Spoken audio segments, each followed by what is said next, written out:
peace and grace to each and every one of you, my dear friends from St. Francis. I pray, as I always do, that all of you are doing well. And as a pastoral note, let me remind you that when you are out in public, that you are to wear your facial covering, your mask. I ask you that when you're out in public, that you would maintain physical distance of at least 6 feet from the next person, and that you would continue to use good hand hygiene, because, again, we are still living in the midst of this pandemic. And as I said to you last week, this is also the month of July, and it is hot outdoors. And so I ask you to be mindful of taking in enough fluids, preferably water, so that you don't become dehydrated in this weather. That's my pastoral note for each and every one of you now. A few days ago, I was leaving my house early in the morning to begin my morning routine of my morning walk. I shared with you some time ago that it is in the my walking in the morning, that I engage in my prayer and meditation time. On that particular morning, when I opened the door to begin my walk, I opened the door and immediately I discovered and felt that the air was less heavy, less humid. I immediately noticed that the temperature was just a little cooler. The air, everything seemed to be just a bit more fresh than the days before. And I will tell you, I was thankful to be in that moment where the air did not feel as heavy and burdensome. And so in that moment of great delight and joy, I began to count my blessings, to remember those things for which I am thankful.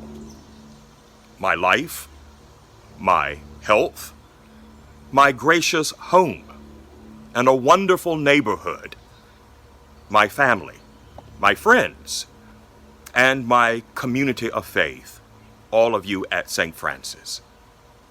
What a time of enumerating my blessings as I began my morning walk. But then something happened. No sooner than I had began to go deep into my blessings, my consciousness made me aware that as blessed as I am, there are those in this world whose lives look far different than mine. For everything that I am thankful for, someone else is praying for. Yes, in that moment, I began to open up my heart, my mind, my consciousness to remember and acknowledge that there are those present in this world today who are grieving, who are sad, who are troubled in heart, whose lives look very different than mine.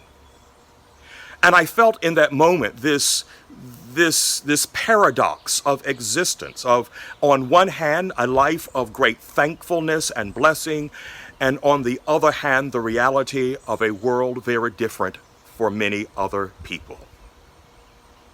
And it was a conflict for me for a moment, until my consciousness again opened up and took me to another place, where I thought to myself, what better way than to acknowledge both realities for my own life, my blessing, surely my many blessings, and the reality of those whose lives are different than mine, those who live with pain and grief and suffering, and to bring both of those realities to the very heart of God and trust them with God. It is in the trusting of God with the fullness of my life and this world where these paradoxes are brought together, and God, in God's love, sustains and keeps us all. Yes, my brothers and sisters, perhaps you know something of that same place of reality where I was just a few days ago. Joyful for my blessings, but also mindful of those whose lives are very different than mine. In that moment, may we continue to trust our lives, our hearts, our souls to God, knowing that God is able to bring about peace for all of us, for you, for me, and for God's whole world. Amen. Amen.